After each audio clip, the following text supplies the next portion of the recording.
সবাইকে শুভ সন্ধ্যা। আমি মলয় কান্তি বালা। আজকে আপনাদের সাথে অনেকটা সময় অতিবাহিত করব এয়ারক্রাফট মেইনটেনেন্স ইঞ্জিনিয়ারিং এ কিভাবে ক্যারিয়ার এস্টাবলিশমেন্ট করা যায় সেটার উপরে যদি আপনাদের কোনো প্রশ্ন থাকে সেটা সমাধান করার সর্বোচ্চ চেষ্টা করব এবং একটা ক্যারিয়ার গাইডলাইন আমরা এখান থেকে দাঁড় করাবো যারা বর্তমানে প্রফেশনে আছেন। আর যারা পড়ার চিন্তা করছেন যে আমি অ্যাভিয়েশন ইঞ্জিনিয়ারিং নিয়ে পড়তে চাই, তাহলে কোথায় পড়তে পারেন বা এটার ফিউচার কেমন সেটা নিয়ে আমরা আলোচনা করব। আচ্ছা, আমরা একটা ছোট্ট প্রেজেন্টেশনে যাব, সেটা 5 থেকে 10 মিনিট লাগবে। এটা আপনাদের টোটাল অ্যাভিয়েশন বেসড। তারপরে আমরা আপনাদের প্রশ্ন এবং উত্তর পর্বে চলে যাব, যার যেটা জানার আছে সেটা নিয়ে কথা বলবো। তো সকলকে আবারও ধন্যবাদ জানিয়ে আমরা আমাদের আজকের সেশন শুরু করছি, aircraft maintenance engineering career guidance. দেখেন, এটা আমার একটা ব্যাকগ্রাউন্ড। আপনারা হয়তো আমাকে অনেকেই চেনেন, অনেকের সাথে পরিচয় নাই। আমি বর্তমানে ইমপ্রেস অ্যাভিয়েশনে কর্মরত আছি as a chief technical officer. এখানে 1 বছর 2 মাস আমার কর্মজীবন চলে। এর আগে আমি অ্যাভিয়েশন অস্ট্রেলিয়া রিয়াদ কলেজ, এটা অ্যাভিয়েশন অস্ট্রেলিয়া হচ্ছে অস্ট্রেলিয়ার one of the best aviation maintenance training school. তো অ্যাভিয়েশন অস্ট্রেলিয়া যে সৌদি কলেজটা, সেটা অস্ট্রেলিয়া থেকে পরিচালিত হয়। ওখানে সিভিলিয়ান এবং মিলিটারি সব ধরনের লোকজনকে ট্রেনিং করানো হয় ইয়াসা প্রোগ্রামে। ওখানে আমি B1 ইনস্ট্রাক্টর হিসাবে কাজ করেছি ইয়াসাতে 3.5 বছরের মতো, 3 বছর 2 মাস। এর আগে আমি রিজেন্ট এয়ারওয়েজে ছিলাম, এটা এখন বন্ধ হয়ে গেছে। এয়ারক্রাফট মেকানিক হিসাবে 5 বছর 10 মাস কাজ করেছি। তার আগে United college of aviation science and ম্যানেজমেন্টে আমি লেকচারারও ছিলাম এবং ওখানকার যে লাইসেন্সিং প্রোগ্রাম ছিল সেটার কোঅর্ডিনেটর ছিলাম। মানে আমি সবকিছু দেখাশোনা করতাম ওটার। আমার ইয়াসা B1 লাইসেন্স আছে, CAUK B1 লাইসেন্স আছে এবং গাকা, সৌদিতে যেহেতু কাজ করছি সেই সুবাদে আমি সৌদির লাইসেন্সটাও নেওয়ার সুযোগ পেয়েছি, গাকা ANP লাইসেন্স। আর 320, এয়ারবাস 350, বোয়িং 737 ম্যাক্স এবং বোয়িং 787 এই 4টে এয়ারক্রাফটের আমার টাইপ ট্রেনিং এবং একটাতে প্র্যাকটিক্যাল ট্রেনিং করা আছে। যদি আমার একাডেমিক এডুকেশন বলেন, আমি ইউনাইটেড কলেজ থেকে ব্যাচেলর্স ইন অ্যারোনটিক্যাল ইঞ্জিনিয়ারিং করা সেকেন্ড ব্যাচের স্টুডেন্ট ছিলাম। এরপরে পোস্ট গ্রাজুয়েশন করেছি আমি লিজিং অ্যান্ড ফাইন্যান্সিং এর উপরে ইন্ডিয়া থেকে। তারপরে একটা MBA করি ইঞ্জিনিয়ারিং ম্যানেজমেন্টের উপরে, এটা বাংলাদেশে একটা ইউনিভার্সিটি, প্রাইভেট ইউনিভার্সিটি।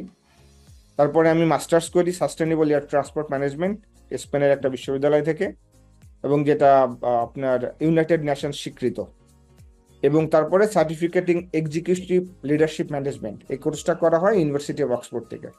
আর এছাড়া অসংখ্য ট্রেনিং অ্যাভিয়েশনের উপরে আছে। এটা হচ্ছে আমার একটা ছোট্ট ব্যাকগ্রাউন্ড। তারপরে আমরা আসি, আজকে আমরা যেটা নিয়ে আলোচনা করতেছি সেটা হচ্ছে এয়ারক্রাফট মেইনটেনেন্স ইঞ্জিনিয়ারিং। 30 সেকেন্ডের একটা ভিডিও আছে, জাস্ট একটু দেখবেন। সাউন্ড যদি না শুনতে পান একটু জানাবেন।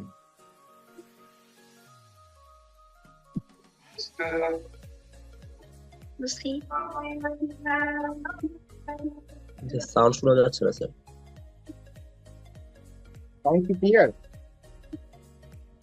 জি স্যার, সাউন্ড স্যার শুনতে পাচ্ছি স্যার, ক্লিয়ার সাউন্ড।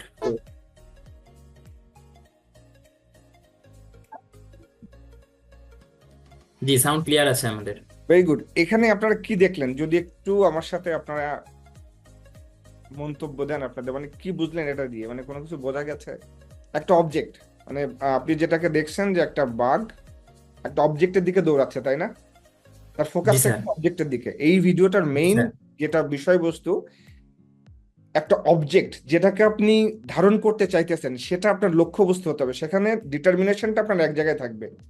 আপনি যত দৌড়ে দৌড়ান, ডিটারমিনেশন কিন্তু ওই অবজেক্টটার দিকে।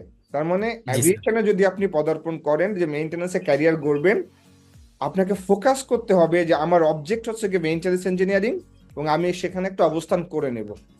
ঠিক আছে, সেটা আমি এটা বলতে চেয়েছি। পরবর্তীতে যাই আমরা, পাওয়ার অফ মাইন্ডসেট। আপনারা যারা এসেছেন সবাই অনেক ফ্রেশ মাইন্ডের। ধরেন যে আপনার ডিফারেন্ট ব্যাকগ্রাউন্ড বা ডিফারেন্ট পরিবেশ থেকে এসেছেন, এখন হঠাৎ করে টেকনিক্যালি আপনারা অ্যাভিয়েশন ইঞ্জিনিয়ারিং এ এনরোল হতে চাচ্ছেন। তো মাইন্ডসেটের কথাটা আমরা এখানে কেন বলছি জাস্ট একটু বুঝাই। Your mind is powerful and it generates forces. You can only achieve your goal with a winning mindset. কারণ আপনার যদি জেতার একটা মন মানসিকতা থাকে, তখনই আপনি ওই রেসে সফল হবেন। এই মাইন্ডসেটটা আপনাকে তৈরি করতে হবে। With a winning mindset you feel more confident. আপনার যখন মনে হবে না আমি কাজটা পারবো, চেষ্টা করলেই তো আমরা পারি, তখন আপনার মধ্যে একটা কনফিডেন্ট তৈরি হবে, একটা আত্মবিশ্বাস তৈরি হবে, এবং আপনি দেখবেন সি চ্যালেঞ্জেস অ্যাজ অপরচুনিটিস, প্রত্যেকটা বাধাকে আপনি কিন্তু একটা অপরচুনিটি হিসাবে দেখবেন, ঠিক আছে? প্রত্যেকটা চ্যালেঞ্জকে আপনার কাছে নতুন নতুন অপরচুনিটি মনে হবে। Success as a steps towards more success and ফেইলিয়ার্স as growth opportunities to learn and develop wisdom. তার মানে আপনি যদি নিজেকে একটা জায়গায় নিয়ে যেতে চান, প্রথমত আপনাকে লক্ষ্য ঠিক করতে হবে, দ্বিতীয়ত আপনার মাইন্ডটাকে সেট করতে হবে যে আমি সেখানে যেতে পারবো এবং আমাকে পারতে হবে। প্রতিবন্ধকতা সব জায়গায় আছে, ওভারকাম করার দায়িত্ব কিন্তু নিজের, ঠিক আছে? একটা প্রবাদ আছে যে পথিক পথের সৃষ্টি করে, পথ পথিকের সৃষ্টি করে না। তো আপনি যদি লেগে থাকেন, অবশ্যই সফলতা আপনার কাছে আসবে। ইন্ডাস্ট্রি রিকোয়ারমেন্টস গুলো ফুলফিল করলে। মাইন্ডসেটটা কেন বলছে, মানে আপনাকে একে বিশ্বাস করতে হবে। আপনি আপনাকে চেনেন, আমি আপনাকে যতটুকু চিনি, আপনার ফ্যামিলি মেম্বারে যতটুকু চেনে, তার থেকে বেশি আপনি আপনাকে চেনেন। তো আপনি যদি আপনাকে জয় করতে পারবেন, আপনি বিশ্ব জয় করতে পারবেন, ঠিক আছে? নাফিউল, ক্লিয়ার? অনেকেই কি ক্লিয়ার এটা নিয়ে এতটুকু পর্যন্ত? জি জি স্যার, একদম একদম একদম ক্লিয়ার এটা নিয়ে স্যার। গ্রেট। আচ্ছা, এখানে একটা ছোট্ট ভিডিও আছে, 30 সেকেন্ডের মতো হবে, 15 সেকেন্ড, এটা একটু দেখি।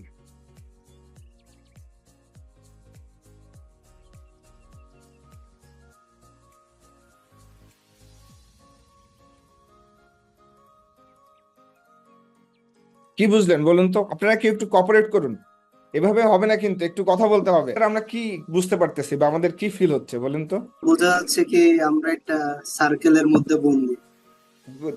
দেখেন, আমরা যদি আমাদের স্ক্রিনে লক্ষ্য করি, your only limit is your mind. মানে আপনি কিন্তু আপনার মন, মানে আপনার মন দ্বারাই সীমাবদ্ধ, আপনার চিন্তা শক্তি দ্বারা সীমাবদ্ধ। তার মানে আপনি যদি চিন্তা করতে পারেন, আপনার যদি ব্রেন ইউজ করতে পারেন, আপনি যদি সেটাকে ইউটিলাইজ করতে চান, আপনি কিন্তু সেই আউট অফ দ্য বক্স যেতে পারবেন। আপনি যদি মনে করেন যে আমি পারবো না, আমাকে দিয়ে হবে না, তাহলে কিন্তু ইটস ডেফিনেটলি হবে না। বাট আপনি যদি চিন্তা করেন আমি পারবো, আমাকে দিয়ে হবে এবং সম্ভব, তাহলে কিন্তু সম্ভব। আমরা ছোটবেলা থেকে অনেক গল্প শুনেছি, কেউ যুদ্ধ জেতার জন্য 7বার যুদ্ধ করেছে, তাই না? মাকড়সাকে দেখে ইন্সপায়ার্ড হয়েছে। তারপরে এই আমাদের যে বৈদ্যুতিক আলো, সেটাও 1000 পরে গিয়ে সফল হয়েছে। তো এই যে প্রচেষ্টা, প্রত্যেকটা রেসে কিন্তু প্রচেষ্টা আপনাকে রাখতে হবে। এই প্রচেষ্টা যদি থাকে, আপনি সফল হবেন। এই যে মাইন্ডসেট, যে আপনার লিমিটেশন, এখান থেকে আপনাকে বেরিয়ে আসতে হবে। আমেরিকায় জন্মগ্রহণ করা ছেলেটা যদি পারে, আপনিও পারবেন। আমরা এখন কিসের মধ্যে আছি? হু অ্যাম আই, মানে আমি আমাকে এখন জানবো। এখানে আমরা দুজন মানুষকে দেখতে পাচ্ছি, একজন হচ্ছে গ্রোথ মাইন্ডসেট, একটা হচ্ছে ফিক্সড মাইন্ডসেট। গ্রোথ মাইন্ডসেটটা কি? Failure is an opportunity to growth, মানে যিনি অপরচুনিটি বা ফেইলারকে আজ অপরচুনিটি হিসাবে দেখেন। আরেকজন কিভাবে দেখেন? যে এটা হচ্ছে আমার লিমিট অফ মাই অ্যাবিলিটিস, এটা আমার লিমিট, আমি এটা অতিক্রম করতে পারবো না। যেমন আমরা গল্প শুনেছি, হাতির বাচ্চাকে ছোটবেলা থেকে যদি আপনি দড়ি দিয়ে বেঁধে রাখেন, সে বড় হওয়ার পরেও ওইটা ভাঙতে পারে না বা ভাঙতে চায় না, বিকজ তার ব্রেন তাকে ওইভাবেই তৈরি করেছে যে তুমি বাধা আছো, তুমি এটা ভাঙতে পারবে না। বাট আসলে কিন্তু সে চাইলেই পারে, বিষয়টা তাই। গ্রোথ মাইন্ডসেট আরো বলছে challenges help me to grow, মানে যে কোনো নতুন বাধা আসলে সেটা আপনাকে তৈরি করবে নতুনের জন্য, আপনাকে তৈরি হতে সাহায্য করবে, গ্রো করতে সাহায্য করবে। I can learn to do anything I want, আপনি যেটা চান সেটা আপনি করতে পারবেন positively. I like to try new things, মানে আপনি সবসময় ইনোভেটিভ ওয়েতে নতুন কিছু করার চেষ্টা করবেন। যদি এই ধরনের মন মানসিকতা নিয়ে গ্রো করতে পারেন, সেটা হবে আপনার গ্রোথ মাইন্ডসেট। আর যদি বলি না আমি পারবো না, এটা আমার লিমিটেশনের মধ্যে আছে, I don't like to be challenge, মানে আপনি কোনো চ্যালেঞ্জ নিতে চান না, কমফোর্টেবল জোনে থাকতে চান সব সময়, যে ঠিক আছে কেন, কি দরকার আছে করার, যা করতেছি করতেছি, নর্মাল হতে যাই, এটা হচ্ছে কি আপনার ফিক্সড মাইন্ডসেট। তো যদি আপনাকে ওয়ার্ল্ডের সাথে কম্পিটিশন করতে হয়, নিজেকে একটা অবস্থানে দেখতে হয়, এই ফিক্সড মাইন্ডসেট থেকে বের হয়ে আপনাকে গ্রোথ মাইন্ডসেটে আসতে হবে। এই কথাগুলো বলার একটাই কারণ হচ্ছে আপনি নিজেকে কমান্ড করে নিজেকে তৈরি করা, যে আমি আসলে যুদ্ধের জন্য তৈরি কিনা, এটা আপনার একটা ট্রেনিং, যে নিজের ব্রেনকে তৈরি করা। দেখেন, আমরা সবাই আমাদের নিজস্ব কমফোর্ট জোনে থাকি, ইন্টারমিডিয়েট পাস করি, অনেক সময় অনেক কিছু করতে চাই না। তো এই যে কমফোর্ট জোন, এটা হচ্ছে আপনার আন্ডার কন্ট্রোলে থাকে। এই কমফোর্ট জোন থেকে যখন আমরা বেরিয়ে আসি, সেটা হচ্ছে আমাদের ফেয়ার জোন। এই জোনটা কিসের? জোন অফ গ্রোয়িং, মানে এই চারটা, 1 2 3 4, এই চারটা জোন হচ্ছে আপনি কিভাবে গ্রো করতেছেন নিজেকে। আপনাদের পার্সোনাল লাইফের সাথে যদি এটাকে একটু মিল করার চেষ্টা করেন, দেখবেন যে এটা মনে হবে যে না, আমি তো এদিকেই যাচ্ছি, আমার সাথে এটা ম্যাচ করতেছে। তো এটা আপনার কন্ট্রোলে এখন সবকিছু আছে, এটা হচ্ছে আপনার কমফোর্ট জোন বা ফিল সেফ ইন কন্ট্রোল। নতুন যখন আপনি শিখতে যাবেন সেটা আপনার ফেয়ার জোনের আন্ডারে চলে যাবে, মানে আপনার একটু ভয় ভয় কাজ করবে, আপনি এক্সকিউজ খুঁজবেন, কনফিডেন্স হারাই ফেলবেন, তাই না? আর অন্যদের ওপিনিয়নের উপর ডিপেন্ড করবেন। এইটা আমাদের কালচারে কিন্তু প্রচুর চলে। আমি আবারও বলি, আমাদের এশিয়ান কালচারে অন্যদের থেকে মতামত নিয়ে এটাকে নিজে সেলফলি অ্যাপ্লাই করা এবং অ্যাফেক্টেড হয়, এটা আমাদের কালচারে প্রচুর চলে। এখন ওপেন ইন্টারন্যাশনালি আপনার গুগল হাতে থাকলে সবকিছু ওপেন, জানার দরকার আছে আপনি জানুন, তারপরে 5 জনের সাথে পরামর্শ করুন, সেলফ অ্যাসেসমেন্টটা করুন। আমরা যেটা করি না, যার জন্য আমরা অনেক পেছায় থাকি। সেলফ অ্যাসেসমেন্টটা খুবই জরুরি। এই ফেয়ার জোন থেকে যখন আপনি শিখবেন, বেরিয়ে আসবেন, তখন আপনি লার্নিং জোনে আসবেন, মানে আপনি শেখা শুরু করছেন। এবার এখানে কি হবে, নতুন নতুন স্কিলস সম্পর্কে জানবেন, চ্যালেঞ্জ এবং প্রবলেমের সাথে ডিল করবেন। এটা আপনাকে মানে আপনার সামনের পথ চলাকে তৈরি হওয়ার জন্য আপনাকে তৈরি করবে, সামনের পথ চলাকে স্মুথ করার জন্য। ঠিক আছে, এক্সটেন্ড ইউর কমফোর্ট জোন। এই কমফোর্ট জোনটা যখন আপনার কমফোর্ট জোনটা এখন আবার বাড়বে, কারণ আপনি যখন শিখতেছেন না, এখন আপনার অনেক কিছু কিন্তু আপনার কন্ট্রোলের মধ্যে আসবে, কারণ আপনি তখন রাজত্ব করা শিখবেন যে আমি এটা পারি। এবার লার্নিং জোন থেকে যখন বেরিয়ে আসবেন, সেটা হবে আপনার গ্রোথ জোন, এটা আপনার রেসিং জোন। মানে আপনি শিখে গেলেন, আপনি এখন ইন্ডাস্ট্রির জন্য তৈরি। এখন সকল প্রতিযোগিতা এখান থেকে হবে, আপনি এখন প্রতিযোগী হিসাবে মাঠে নেমে যেতে পারবেন। সেখানে কি হবে, সেট এ নিউ গোল, মানে আপনি আপনাকে নিজের লিডারশিপটা প্র্যাকটিস করতে পারবেন। আপনার ড্রিমস যে স্বপ্নগুলো আছে সেগুলো আপনি দেখা শিখবেন। আপনার এই যে এত কিছু কষ্ট যে করলেন, সেটা কেন করছেন, সেটা উদ্দেশ্য আপনি খুঁজে পাবেন, এবং আপনার বেঁচে থাকার অনেকগুলো অবজেক্টিভ তৈরি হবে। তো এই 4টা জোনের মধ্যে আমরা এখন কমফোর্ট জোনে আছি। যারা স্টাডিতে ঢুকবেন তারা ফেয়ার জোনে থাকবেন। এরপর আস্তে আস্তে যখন সাবজেক্টের সাথে একটা ভালো লাগা, ভালোবাসা তৈরি হবে, লার্নিং জোন হবে, ইন্ডাস্ট্রি সম্পর্কে জানবেন। এরপরে যখন পাস করে বেরোয় যাবেন, আপনার গ্রোথ জোনে চলে যাবেন। আর একটা 30 সেকেন্ডের ভিডিও আছে, এরপরে আমি একটা প্রশ্ন করব, ভিডিওটা কিন্তু মনোযোগ দিয়ে দেখতে হবে, 30 সেকেন্ড বা 20 সেকেন্ড সর্বোচ্চ। If you stay in your comfort zone, that's where you will fail. You will fail in your comfort zone. Success is not a comfortable procedure. It is a very uncomfortable thing to attempt. So you got to get comfortable being uncomfortable if you ever want to be successful. Stop putting some pressure on. Put some pressure on yourself. Sir ভিডিওটা দেখার পর আমরা যেটা মানে বুঝতে পারি সেটা হচ্ছে যে মানে আমরা যদি নিজেদের মানে গ্রোথ চাই বা নিজের ক্যারিয়ারে গ্রোথ চাই, তাহলে হচ্ছে কমফোর্ট জোনের মধ্যে থাকতে পারবো না। কমফোর্ট জোন থেকে বের হয়ে হচ্ছে আমাদের নিজেদেরকে পুশ করতে হবে যেন আমরা কিছু গেইন করতে পারি লাইফে। মানে ধরেন এখানে বঙ্গবন্ধু বিশ্ববিদ্যালয়ের মনে অনেকে জয়েন করেছেন, 1-2 জন, 30 জন আপনার এক ব্যাচে আছেন। কম্পিটিশনটা কিন্তু আপনাদের দেশের মধ্যে সীমাবদ্ধ রাখলে হবে না। অন্যান্য বিশ্ববিদ্যালয় থেকে যারা জয়েন করেছেন বা ভর্তি হবেন, আপনার চ্যালেঞ্জটা থাকবে পৃথিবীর সাথে, আপনার চ্যালেঞ্জটা থাকবে ইউরোপের সাথে, আমেরিকার সাথে, রাশিয়ার সাথে, যে সেখানের লোক যদি পারে আমি কেন পারবো না, আমরা কেন পারবো না, সরি আমি না, আমরা কেন পারবো না। তো প্রত্যেকটা সাকসেস নট কমফোর্টেবল, আনকমফোর্টেবল। তো এখান থেকে বেরিয়ে আসলেই সাকসেসটা, আনকমফোর্টেবলটা যখন ডিল করবেন, সাকসেস হবেন, দেন আপনি সেটা কমফোর্টেবলি রাস করতে পারবেন। Very good, thank you for the participation. If you আচ্ছা দেখেন, আমাদের এখন আমরা একটু লার্নিং এর মধ্যে চলে আসছি, আমাদের বেসিকটা একটু শেষ। যে স্টেজে আমরা আছি সেটা হচ্ছে স্টেজ 1, আমরা ইন্টারমিডিয়েট কমপ্লিট করেছি। স্টেজ 2-তে আমরা 147 এ ট্রেনিং করবো, অথবা ব্যাচেলর্স ইন এরোনটিক্যাল বা এমই করব। স্টেজ 3-তে আমাদের কি থাকবে, আমরা জবের জন্য খুঁজবো বা ইন্টার্নশিপের জন্য খুঁজবো। স্টেজ 4 অন জব ট্রেনিং হবে, 6 মাস বা 1 বছর হতে পারে, দেন আপনি ডিফারেন্ট এয়ারলাইন্সে জবের জন্য অ্যাপ্লাই করবেন। আমাদের জব প্লেসমেন্টটা কি আছে, মানে আমরা কোথায় অ্যাভিয়েশনের জব করার সুযোগ আমাদেরকে আছে, সেটা একটু আমরা দেখি। অ্যাভিয়েশনে অনেক স্টাডি করার সুযোগ আছে, সেটা মেইনটেনেন্স হতে পারে, ম্যানুফ্যাকচারিং হতে পারে, ঠিক আছে? মেইনটেনেন্স কি আর ম্যানুফ্যাকচারিং কি আমি ছোট্ট করে একটু বলি, আপনারা অবশ্যই জানেন, তারপরেও যদি কোনো প্রশ্ন থাকে জানাবেন। আপনি একটা প্রোডাক্ট তৈরি করলেন, ধরেন এই আপনি যে স্ক্রিনে প্লেনটাকে দেখতে পাচ্ছেন, এরোপ্লেন বা এয়ারক্রাফট, এটাকে কোনো একটা কোম্পানি তৈরি করেছে, তাই না? এটা হচ্ছে ম্যানুফ্যাকচারিং। তৈরি করার পরে এটা তো ইউটিলাইজেশন আছে, এটা কেন আমরা তৈরি করেছি, যে প্যাসেঞ্জার ক্যারি করবে বা কার্গো ক্যারি করবে, এই যে ব্যবহার, তখন এটাকে মেইনটেইন করতে হবে। তো যে সকল ব্যক্তি এটাকে মেইনটেইন করার জন্য নির্বাহী হিসাবে কাজ করবে, তারা হচ্ছে কি মেইনটেনেন্স ইঞ্জিনিয়ার।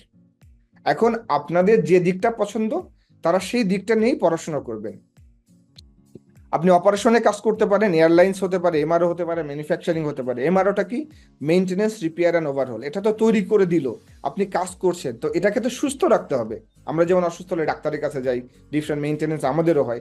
এই প্রোডাক্টটাকে বা এই মেশিনটাকে আপনার সুস্থ রাখতে হলে সেখানেও মেইনটেনেন্স করার প্রয়োজন। সেই মেইনটেনেন্সটা করা হচ্ছে এমআরও, মেইনটেনেন্স, রিপেয়ার অ্যান্ড ওভারহোলের অর্গানাইজেশন, যেখানে সব ধরনের কাজ করা সম্ভব। ম্যানুফ্যাকচারিং মানে যারা একটা প্রোডাকশন করে, মানে আপনার তৈরি করে। DOA, design organization, production organization. Certification কারা করে? ডিজাইন অর্গানাইজেশন করে, প্রোডাকশন অর্গানাইজেশন করে, এবং পার্ট 21 একসাথে। ডিজাইন হচ্ছে আপনার ম্যানুফ্যাকচারিং। তারপরে এদিকে যদি ট্রেনিং এ যেতে চান, আপনি ট্রেনিংও যেতে পারতেছেন। ইউনিভার্সিটি, 147, এমআরও, এয়ারলাইন্স, সব জায়গায় আপনার ট্রেনিং আছে। এবং NNA, national aviation authority. Air ordinance management, এয়ারলাইন্সে আছে, ন্যাশনাল এভিয়েশন অথরিটিতে আছে। দেন হচ্ছে কি আপনার ইন্ডিভিজুয়াল ক্যামোতেও আছে, continue air ordinance management organization. যদি মেইনটেনেন্স শুধু চিন্তা করেন, আপনি এয়ারলাইন্সে কাজ করার সুযোগ আছে, আপনার এমআরওতে কাজ করার সুযোগ আছে, ইভেন মেইনটেনেন্স ম্যানুফ্যাকচারিং কোম্পানিতেও কাজ করার সুযোগ আছে। কারণ তাদেরও তো টেকনিশিয়ানের দরকার হয়, কারণ একটা ডিফারেন্ট সাপ্লাই চেন থাকে, ডিফারেন্ট পার্ট তৈরি হয়ে আসলে এটাকে তো অ্যাসেম্বলি করতে হয়, তাই না? তো সেখানেও আপনার কাজ করার সুযোগ আছে। এনএএ, ন্যাশনাল এভিয়েশন অথরিটি, প্রত্যেকটা দেশের এক একটা করে বেসামরিক বিমান চলাচল কর্তৃপক্ষ থাকে। যেমন আমাদের হচ্ছে civil aviation authority of Bangladesh. তো আপনি যদি ব্যাচেলার্স করেন, যদি সেই কোয়ালিফিকেশন আপনার থাকে, আপনি এখানেও জব করার সুযোগ আপনার থাকবে। এয়ার অর্ডিন্যান্স ইন্সপেক্টর বা এক্সামিনেশন হেড, কোনো অনেকগুলো ইঞ্জিনিয়ারিং এর সার্কুলার তাদের থাকে, সেখানে আপনি জব করতে পারেন। এটা হচ্ছে একটা বেসিক কনসেপ্ট, যে আপনি পাস করে কোন কোন দিকে আপনি যেতে পারেন অ্যাভিয়েশন থেকে। ধরেন আপনি ম্যানুফ্যাকচারিং নিয়ে পড়লেন, আমরা এখন দুইটাকে ডিভাইড করবো, ম্যানুফ্যাকচারিং এন্ড মেইনটেনেন্স। আমরা যদি এটাকে মেইনটেনেন্স নিয়ে বলছি, ম্যানুফ্যাকচারিং একটু জাস্ট টাচ দিয়ে যাচ্ছি, অনেকেই মেইনটেনেন্স নিয়ে ম্যানুফ্যাকচারিং এ পড়ছে এখানে। তো প্রোডাকশন কোম্পানি হতে পারে, ডিজাইন কোম্পানি হতে পারে, অথবা রিসার্চ অ্যান্ড ডেভেলপমেন্ট হতে পারে। যদি আপনি এয়ারক্রাফট মেইনটেনেন্স ইঞ্জিনিয়ারিং পড়েন, সেক্ষেত্রে আপনার ক্যারিয়ারটা কোথায়? এর স্পেসিফিক ক্যারিয়ার হচ্ছে airlines, MRO and training centre, অথবা ইউনিভার্সিটি। এখন আমরা দেখবো যে এয়ারলাইন্সের তো অনেকগুলো ডিপার্টমেন্ট আছে। আসলে আমরা এয়ারলাইন্সের কোথায় কাজ করতে পারি? আপনি যদি এমই পড়েন, আপনি কোথায় করতে পারেন? এয়ারলাইন্সের অনেকগুলো দিক আছে। ট্রেনিং ডিপার্টমেন্টে করতে পারেন, ট্রেনিং ডিপার্টমেন্টে হতে পারে অ্যাজ ইনস্ট্রাক্টর। দেন আপনি এক্সামিনেশন ম্যানেজার হতে পারবেন, ট্রেনিং ম্যানেজার হতে পারবেন।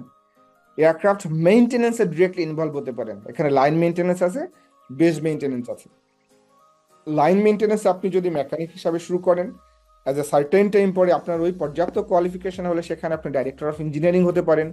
অনেক বেশি ফ্লিট থাকলে ভিপি হতে পারেন, চিফ হতে পারেন। এটা ডিপেন্ড করে অর্গানাইজেশনের স্ট্রাকচারের উপরে। আপনি কোয়ালিটিতে কাজ করতে পারেন, যেখানেই করেন আপনি শুরুতে আজ এক্সিকিউটিভ হিসাবে শুরু করবেন। ক্যামোতে কাজ করতে পারেন, টেকনিক্যাল সার্ভিসে কাজ করতে পারেন, সাপোর্ট সব আছে, ডিফারেন্ট সাপোর্ট সব আছে একটা এয়ারলাইন্সের জন্য, বা প্ল্যানিং এ করতে পারেন। এছাড়া এখন নতুন নতুন অনেকগুলা জায়গা তৈরি হয়েছে, যেমন আপনি লিজিং এ কাজ করতে পারেন, ফাইন্যান্সিং এ কাজ করতে পারেন। এখন প্রশ্ন তো স্যার, আমি তো ব্যাচেলার্স করবো অ্যারোনটিক্যাল, আমি কিভাবে ফাইন্যান্সে করবো? অনেক সময় দেখা যায় যে অনেকে অ্যারোনটিক্যালে ব্যাচেলার্স করার পরে মাস্টার্সে ফাইন্যান্স করছে বাইরে থেকে, তো তারা কিন্তু চাইলে আবার ওদিকে করতে পারে। এটা হচ্ছে কি আপনার ফিল্ড অফ ইন্টারেস্টের উপরে। ধরেন এমআরও, আপনি ধরেন একটা এমআরওতে চাকরির সুযোগ পেলেন, তো এমআরওতে আপনি কোথায় কাজ করতে পারেন? এমআরও অপারেশনে যেতে পারেন, ক্যামোতে যেতে পারেন, মেইনটেনেন্সে যেতে পারেন, কোয়ালিটিতে যেতে পারেন, ট্রেনিং এ যেতে পারেন। এটা কিন্তু লিমিটেশন না, এটা জাস্ট আমি আপনাদের বোঝানোর জন্য যে কিছু ডিপার্টমেন্ট আছে। এছাড়া অনেক জায়গা আছে, এনডিটি আছে, সাপোর্ট শপ আছে, ইঞ্জিন শপ আছে, যেখানে আপনাদের পেইন্ট শপ আছে, কাজ করার সুযোগ আছে। Just I am giving a basic concept. যদি লাইন মেইনটেনেন্স কোম্পানিতে কাজ করার সুযোগ হয়, যারা শুধু ট্রানজিট চেক করে বা আপ টু এ চেক পর্যন্ত যাদের অ্যাপ্রুভাল থাকে, সেখানে আপনি ট্রেনিং এ করতে পারেন, ইঞ্জিনিয়ারিং ডিপার্টমেন্টে করতে পারেন অ্যাজ এ ইঞ্জিনিয়ার বা টেকনিশিয়ান, এবং কোয়ালিটিতেও করতে পারেন। ট্রেনিং সেন্টারে আপনি কাজ করতে চান, সেটা ইউনিভার্সিটি হতে পারে বা 147 স্কুল হতে পারে, যেখানে আপনারা পড়াশোনা করছেন। সেখানে আপনি অ্যাজ এ প্রফেসর বা লেকচারার হিসাবে জয়েন করতে পারেন, ব্যাচেলার্স বা পর্যাপ্ত কোয়ালিফিকেশন যেটা সেট করেছে ইউনিভার্সিটি। দেন ট্রেনিং হতে পারে, ম্যানেজমেন্ট হতে পারে, এবং কোয়ালিটি সিস্টেম হতে পারে, বা অ্যাডমিনিস্ট্রেশন। ম্যানেজমেন্ট মিনস এখানে অ্যাডমিনিস্ট্রেশন। ধরেন আপনার ক্যারিয়ার গ্রোথটা কিভাবে? আপনি গ্রাজুয়েশন করলেন, একজন 147 থেকে পার্ট 66 কোর্স করলেন, ইন্টার্নশিপ শেষ হলো, আপনি অ্যাজ এ মেকানিক হিসাবে জয়েন করলেন। কিছু কিছু অর্গানাইজেশনের মেকানিক না থাকলে টেকনিশিয়ান হিসেবে জয়েন করবেন। একটা সার্টেন এক্সপিরিয়েন্স নেওয়ার পরে আপনি সিনিয়র টেকনিশিয়ান হবেন। এই যে সিনিয়র টেকনিশিয়ান বা টেকনিশিয়ান থাকাকালীন আপনি যে লগবুক গুলা করবেন, যে কাজগুলো সম্পন্ন করবেন, এটা ফিল আপ করার পরে আপনি সিভিল এভিয়েশনে জমা দিলে কি হবে, আপনার একটা বেসিক লাইসেন্স পাবেন। বেসিক লাইসেন্স পাওয়ার পরে আপনি টাইপ রেটেড ইঞ্জিনিয়ার হবেন। কিভাবে? বেসিক লাইসেন্স যখন আপনার হয়ে যাবে, এরপর আপনি স্পেসিফিক এয়ারক্রাফটের উপরে টাইপ ট্রেনিং করবেন, থিওরিটিক্যাল এবং প্র্যাকটিক্যাল, এবং একটা প্রথমটার জন্য একটা স্ট্রাকচার অন জব ট্রেনিং করতে হবে। তো যারা টাইপ রেটেড হবেন, আপনার টাইপ ট্রেনিং করবেন, theoretical, practical plus structure on job training মানে প্রথমটার জন্য করতে হবে। এরপরে সব কাগজ দিয়ে সিভিল এভিয়েশনে জমা দিলে আপনি টাইপ রেটেড ইঞ্জিনিয়ার হয়ে যাবে। এই টাইপ রেটেড ইঞ্জিনিয়ার যখন হয়ে গেলেন, এরপরে আপনার হয়তো বা সামটাইম কিছুদিন কাজ করার পরে আপনি সিনিয়র বা অ্যাসিস্ট্যান্ট ম্যানেজার, মানে এই যে প্রোগ্রেস গুলো, এগুলো কিন্তু একটা সার্টেন টাইমেরও দরকার আছে, আপনার এক্সপিরিয়েন্সেরও দরকার আছে, আপনার শেখারও দরকার আছে। এরপর আপনি ম্যানেজার হতে পারেন। ধরেন যে আপনি এএমই হয়ে গেলেন, এএমই হওয়ার পরে আপনি সার্টেন কিছুদিন কাজ করলেন, কাজ করার পরে আপনার অর্গানাইজেশন আপনাকে প্রমোট করে দিল অ্যাজ এ সিনিয়র এএমই। তারপরে দেখা গেলো অ্যাসিস্ট্যান্ট ম্যানেজার। এভাবে দেখা গেলো যে আপনার অর্গানাইজেশন চেঞ্জ করলেন, 3-4টা টাইপ ট্রেনিং হলো, 8-10 বছর এক্সপিরিয়েন্স হয়ে গেল, কোনো একটা অর্গানাইজেশন ডাইরেক্টর ইঞ্জিনিয়ারিং এর সার্কুলার দিল বা ম্যানেজার, আপনি সেখানে অ্যাপ্লাই করলেন, সিলেক্ট হলেন। এভাবে আস্তে আস্তে আস্তে আস্তে অর্গানাইজেশন যত বড় হবে, এই চার্টটা তত বড় হবে। যেমন বাংলাদেশে কিন্তু এই ডাইরেক্টর অফ ইঞ্জিনিয়ারিং এর উপরে আমাদের নাই, আমাদের অর্গানোগ্রামেও নাই, এবং আমাদের মোস্ট অফ অর্গানাইজেশনেই নাই, কারণ আমাদের ফ্লিট তো সীমাবদ্ধ, সর্বোচ্চ 15 বা 16টা। কিন্তু ধরেন আপনার 500 ফ্লিট আছে আপনার অর্গানাইজেশনে, তো একটা মানুষ তো 500 ফ্লিটের খোঁজ খবর রাখতে পারবে না। তো দেখা যায় যখন ভিপি থাকে, প্রেসিডেন্ট থাকে, চিফ থাকে, তো তারা ডিফারেন্ট অ্যাঙ্গেল থেকে দায়িত্বগুলো ভাগ করে নেয়। ম্যানুফ্যাকচারিং এরকম ট্রেনি হিসেবে জয়েন করবেন, এক্সিকিউটিভ হবেন, সিনিয়র এক্সিকিউটিভ হবেন। এরপর আস্তে আস্তে আপনার ওই অর্গানাইজেশনের যে অর্গানোগ্রাম আছে বা প্রোগ্রামটা সেট করা আছে, সেভাবে আপনার প্রমোশনটা হবে। এটা হচ্ছে ডিফারেন্ট ম্যানুফ্যাকচারিং কোম্পানি। আপনারা অনেকেই এটার সাথে পরিচিত, অনেকে পরিচিত না। অনেকগুলা কোম্পানি এখানে জাস্ট একটা বেসিক কনসেপ্ট জন্য দেওয়া হয়েছে, যেমন বোয়িং আছে, এয়ারবাস আছে, এমব্রেয়ার আছে, চেসনা আছে, ঠিক আছে? এগুলো সব হচ্ছে ম্যানুফ্যাকচারিং কোম্পানি। এটা হচ্ছে ইলেকট্রিক্যাল এয়ারক্রাফট। বর্তমান যেহেতু ইলেকট্রিক্যালি আমরা অনেক ডেভেলপ করতেছি এবং সারা পৃথিবী এটার উপর এতটা এমফাসাইজ করছে যে দেখা যায় যে মানে অনেক কোম্পানি এখন চেষ্টা করছে কিভাবে ইলেকট্রিক্যাল এয়ারক্রাফট ব্যবহার করা যায় শর্ট ডিস্টেন্সের জন্য, অল্প মানুষ ক্যারি করে বা কার্গোর জন্য। তো এরা যারা আছে, যে কোম্পানিগুলো এখানে দেখতে পাচ্ছেন, সবাই এই ইলেকট্রিক্যাল এয়ারক্রাফট ম্যানুফ্যাকচারিং এর জন্য কন্ট্রিবিউট করে। যেমন বোয়িং, এয়ারবাস, লিলিয়াম নামে একটা কোম্পানি জার্মানির, এটা দেখতে রোলস রয়েস আছে, ঠিক আছে, সিমেন্সও করছে। হচ্ছে স্পেস এক্স, খুবই সমাদৃত ইলন মাস্কের কোম্পানি। এরা হচ্ছে আপনার অ্যারোস্পেস, মানে স্পেস নিয়ে যারা কাজ করে, space aircraft, shuttle, rocket, satellite, এই সবগুলো নিয়ে এরা কাজ করে। এটা কেন বলছি, ধরেন আপনার আজকে মনে হচ্ছে আপনি মেইনটেনেন্সে থাকবেন, ব্যাচেলার্স করার পরে মনে হলো না আমি ম্যানুফ্যাকচারিং এ যাব, পরে মনে হলো না আমি স্পেস নিয়ে গবেষণা করবো, আমি রকেট নিয়ে পড়বো, তখন আপনি সেদিকে সুইচ করতে পারেন। Airline sir. Very good. Airlines, যারা মেইনটেনেন্স পড়তে চাচ্ছেন, আপনাদের প্রথম ভালোবাসা, ভালো লাগা, প্রথম চয়েস হবে এটা, তাই না? এয়ারলাইন্স। এই যে আমাদের জাতীয় এয়ারলাইন্স বাংলাদেশ বিমান বাংলাদেশ এয়ারলাইন্স। তারপরে আমাদের বাংলাদেশের বর্তমান সময়ের সব থেকে বড় প্রাইভেট এয়ারলাইন্স ফ্লিটের দিক দিয়ে ইউএস বাংলা এয়ারলাইন্স, তার 330 অপারেট করছে, 737 এনজি অপারেট করছে, তাই না? এছাড়া আমরা কাতারকে চিনি, এমিরেটসকে চিনি, ইতিহাদকে চিনি, লুৎফান্সাটাকে চিনি, তাই না? এয়ার ফ্রান্সকে চিনি। তো এয়ার এশিয়া আছে স্যার, ইন্ডিগো এয়ার আছে। এশিয়া আছে, ইন্ডিগো আছে, ক্যাথে প্যাসিফিক, সিঙ্গাপুর। তো এইগুলো হচ্ছে আপনাদের প্রথম চয়েস। আপনারা পাশ করে বেরোলে আপনাদের ভালোবাসা কাজ করবে যে আমরা ওখানে যেতে চাই, ভালো লাগা কাজ করবে, আমি একটা এয়ারলাইন্সে জয়েন করতে চাই। এটা হচ্ছে এমআরও। এখানে অনেকগুলো এমআরওর নাম আছে, যেমন বাংলাদেশ বিমানের এমআরও আছে, হ্যাঙ্গার আছে, আমরা জানি। লুৎফান্সা টেকনিকের আছে, এসআই সিঙ্গাপুর এয়ারলাইন্সের আছে, এসটি এরোস্পেস আছে, তো এমিরেটসের আছে, ইতিহাদের আছে। তো আপনারা যারা পাশ করবেন মেইনটেনেন্স থেকে, এটাও আপনাদের আরেকটা ভালো লাগার জায়গা, যে আমাদের এখানে অপরচুনিটি হলে আমরা অনেক বেশি কাজ শিখতে পারবো।